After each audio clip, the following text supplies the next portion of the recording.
Admiral Kim Dae-ho pressed his face against the cold glass of the ship's window. Earth was getting smaller and smaller behind them. 3 days ago, the alien ships had stopped shooting fire down at his home planet. But he could still see the bright orange scars where the cities used to be. 57 big ships carried the last humans away from Earth. Only 2 million people were left alive. The rest were gone forever. Kim Dae-ho was in charge of one of the biggest ships called the New Dawn. It was full of families, children, and old people who had never thought they would have to leave their home. "Sir, the radio is picking up the last messages from Earth," said Park So-young. She was the woman who handled all the talking between ships. Her voice was strong, but tears were running down her face. "The big cities are all quiet now. No one is answering." Kim Dae-ho closed his eyes for a moment. Beijing, London, New Seoul, all the places where millions of people used to live and work and laugh, now they were just empty ruins. The aliens had won. The Galactic Union was what the aliens called themselves. 12 different alien races had joined together. They all agreed that humans were too dangerous to live near them. The aliens said humans were too violent, too unpredictable. They wanted to change human DNA to make them more calm and obedient. But humans had said no. They refused to let the aliens change what made them human. So the aliens decided to solve the human problem in a different way. They would kill all humans and take Earth for themselves. Colonel Lee Jae-min walked up to Kim Dae-ho with a small computer tablet in his hands. "Sir, I have bad news. We listened to the alien radio messages. They think we are all dead. They are already deciding who gets what parts of Earth." Kim Dae-ho looked at the tablet. The alien messages were full of happy celebrating. They were talking about who would get Earth's water, who would get the metals under the ground, who would get the best land. They had already erased most information about humans from their computers. As far as the galaxy knew, humans never existed. "Good," Kim Dae-ho said quietly. "Let them think we are all dead." Lee Jae-min looked confused. "Sir? If they think we are ghosts, then we can act like ghosts. We can hide in the dark places where they never look. We can watch them and learn about them. And when the time is right, we can remind them that ghosts can be very dangerous." Kim Dae-ho turned to face his crew. These were good people. Engineers, soldiers, doctors, teachers, parents. They had lost everything, but they were still alive. And that meant they still had hope. "Send a message to all the ships," he ordered. "From now on, we go completely dark. No radio messages that the aliens can hear, no signals they can track. We disappear into the empty space between the stars. We become invisible." The communications officer nodded. "What should I tell the other captains?" "Tell them we are going to the void sectors, the empty places where no aliens ever go because they are too dangerous. Tell them we will learn to live where no one else can survive, and tell them that one day we will come home." Park So-young sent the message. One by one, the other ships confirmed they understood. The human fleet began to spread out, each ship taking a different path into the unknown darkness. As Earth became just a tiny dot of light, Kim Dae-ho thought about his daughter. She had died in the bombing of Seoul. She was only 8 years old. She loved to draw pictures of flowers and always asked him to tell her stories about brave heroes. Now he would become the hero in a story she would never hear, but maybe other children would hear it someday. Maybe human children who would grow up free because of what happened today. The alien races thought they had solved their human problem. They thought they were safe now. They could go back to their comfortable lives and forget that humans ever existed, but they had made a mistake. They had not killed the humans. They had only made them angry, and now the humans had nowhere to go, except forward. They had nothing left to lose except their lives, and that made them the most dangerous thing in the galaxy. Kim Dae-ho smiled as he watched the stars ahead. The aliens would learn something important in the years to come. When you try to destroy something completely, you better make sure you actually finish the job, because if even a few survive, they might come back stronger than before.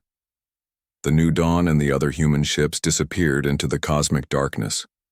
Behind them, Earth grew cold and empty. Ahead of them lay the unknown. But somewhere in that unknown, Humanity would find a way to survive, and survive they would, until the day they could return home. The aliens thought the human story was over. They were wrong. It was just beginning. 30 years had passed since the last human ships disappeared into the dark.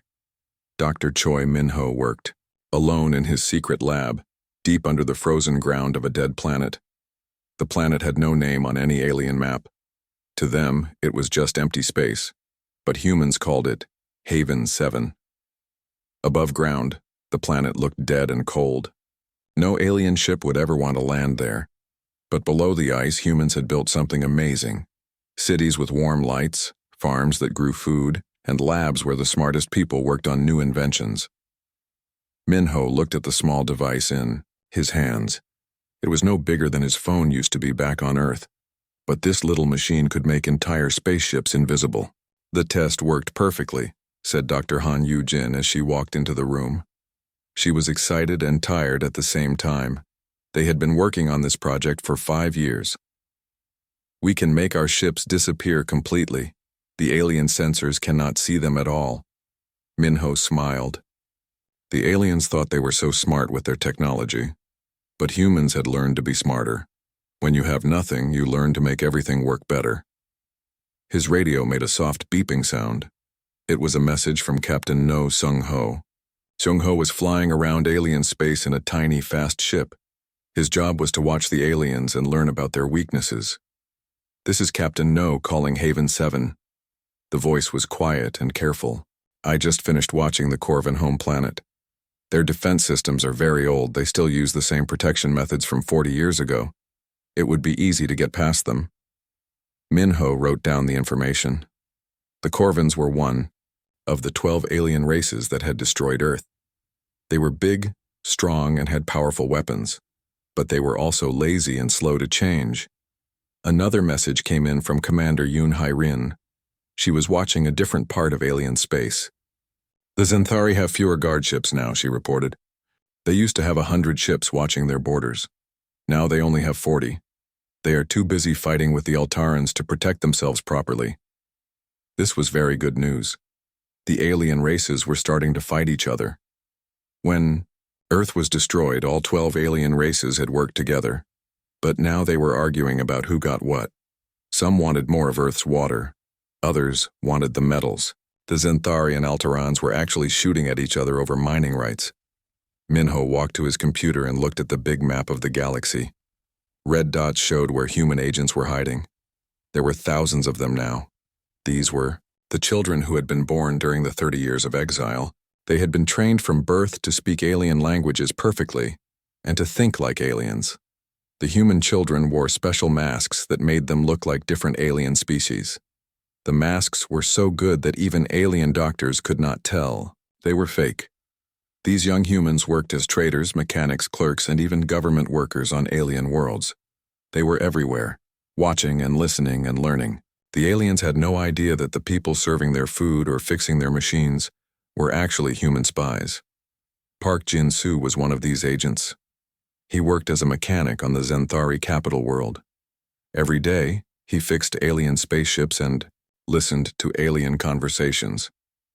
He had learned that the Zenthari military was planning to reduce their army by half.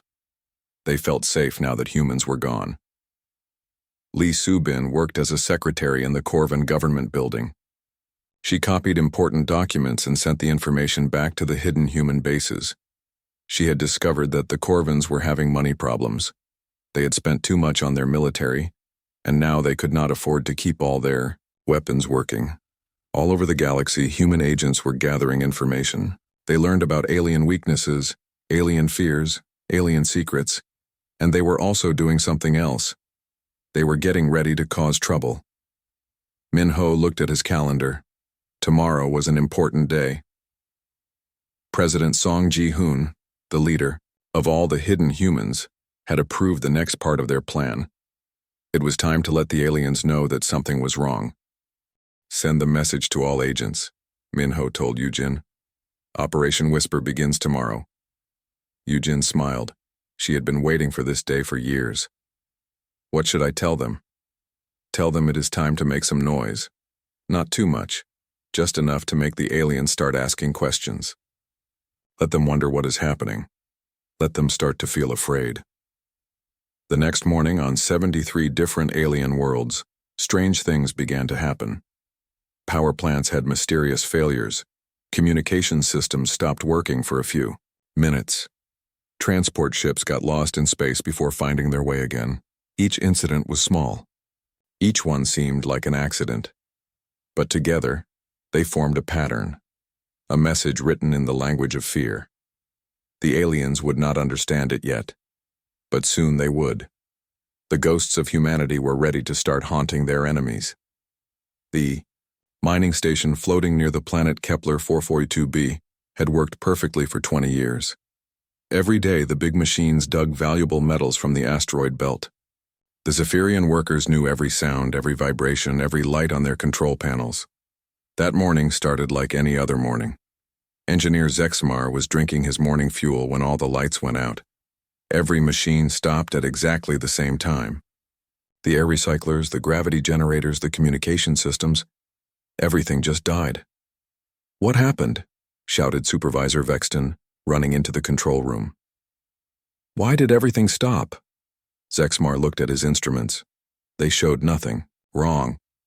No broken parts, no system errors, no warnings. The machines had simply decided to stop working. For 17 minutes, the station floated dead in space. The workers sat in darkness, breathing stale air and wondering if they were going to die. Then, just as suddenly as it had stopped, everything started working again. The lights came back on. The machines hummed to life. The computers showed normal readings. It was as if nothing had ever happened. "Run a full diagnostic," ordered Vexton.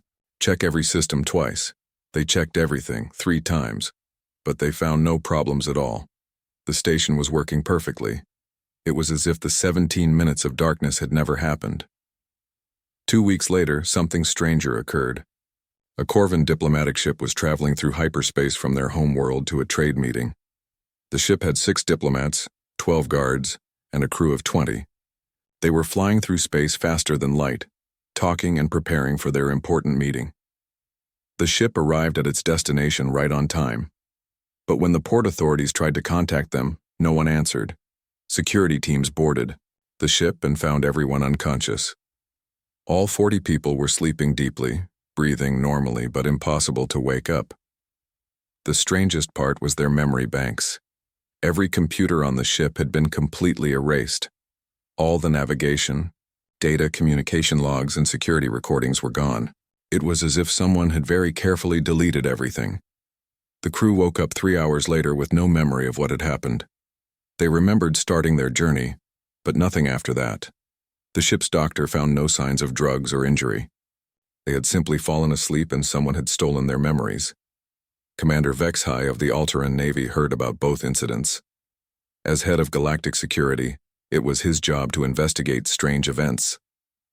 But when he asked for more information, he discovered something that made his blood turn cold. There had been 12 similar incidents in the past month. Ships losing power, crews falling unconscious, computer systems being mysteriously erased. Each incident was different, but they all had one thing in common: weird energy signatures that nobody recognized. Vexhai studied the energy readings from all 12 incidents. The patterns were too similar to be random. Someone was using technology that no alien race possessed.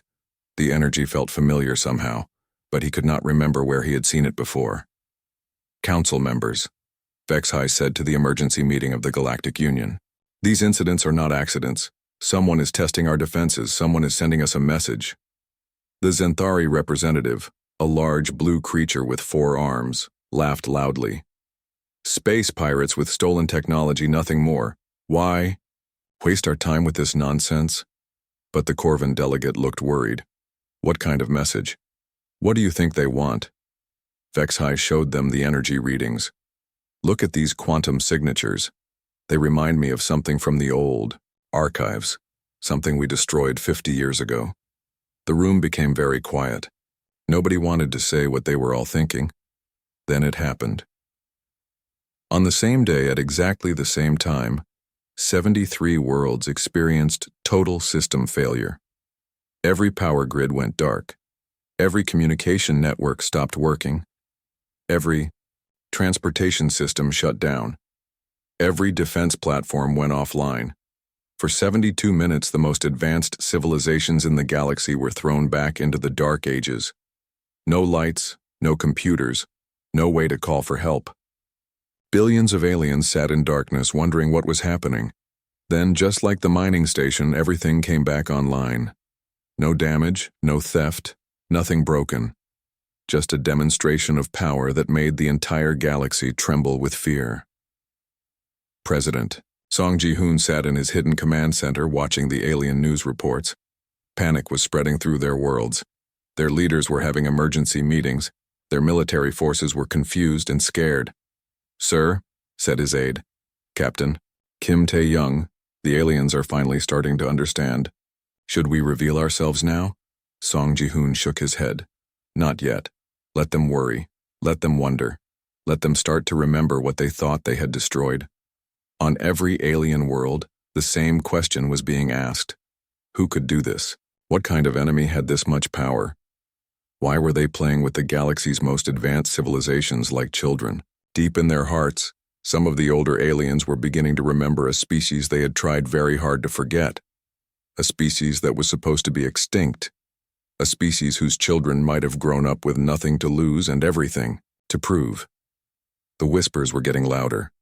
Soon they would become screams.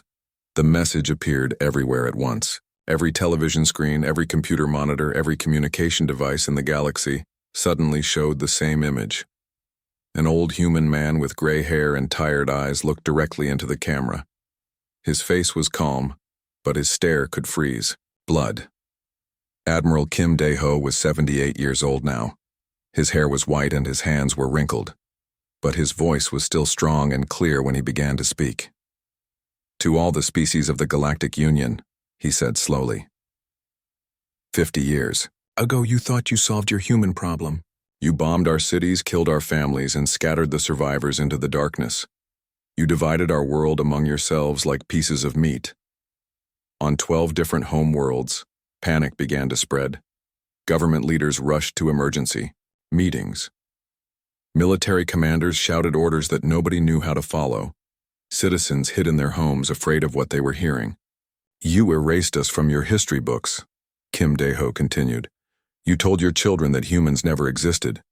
You felt safe in your comfortable worlds, protected by your powerful weapons. You thought the nightmare was over." The camera moved, closer to his face. His eyes seemed to look directly at each viewer. "You were wrong." Across the galaxy, alien leaders were screaming at their security chiefs. How was this message getting through their defenses? How were humans broadcasting on every channel at once, and most importantly, how were humans still alive? "We survived," Kim Dae-ho said. "In the cold void where you thought nothing could live, we built new homes. We learned new technologies. We became something you never imagined we could become." As he spoke, something impossible was happening on a dead planet near the edge of Centauri space. Captain Lim Seung-hwan stood on the surface of a world that had been nothing but rock and poisonous air. His team had landed there 6 hours ago with strange machines that looked like giant metal flowers. The machines were working now, pumping new atmosphere into the sky. Green plants were growing from the gray soil. Clean water was flowing in rivers, where none had existed before. In 6 hours, humans had turned a dead world into a garden. This planet was lifeless this morning, Lim Seung-hwan reported to his ship. Now it has breathable air and growing food. The atmospheric processors work, even better than we hoped. The aliens watching their screens could not believe what they were seeing. It took their best scientists years to make small changes to a planet's atmosphere. Humans had terraformed an entire world in less than a day, but that was just the beginning. Near the Corvin home system, Commander Jung Hyo-sung was conducting her own demonstration. A fleet of 12 Corvin battleships was patrolling their territory when their weapons simply stopped working. "What is happening?" shouted Admiral Kexvar from his command ship. "Why are our guns not firing?" His weapons officer checked every system twice. "Sir, the weapons are fine, but something is blocking them. The energy cannot leave our ships." Jung Hyo-sung's voice came through their communication system. Corvin Fleet, this is Commander Jung of the Human Colonial Navy. Your weapons have been disabled by quantum entanglement fields. Do not be afraid. We are not here to hurt you. The Corvin ships tried everything. They fired missiles, energy beams, particle cannons. Nothing worked. Their most powerful weapons were useless against technology they did not understand. Then Jung Hyo-sung did something that made the alien commander's heart stop. She made their ships move without touching them.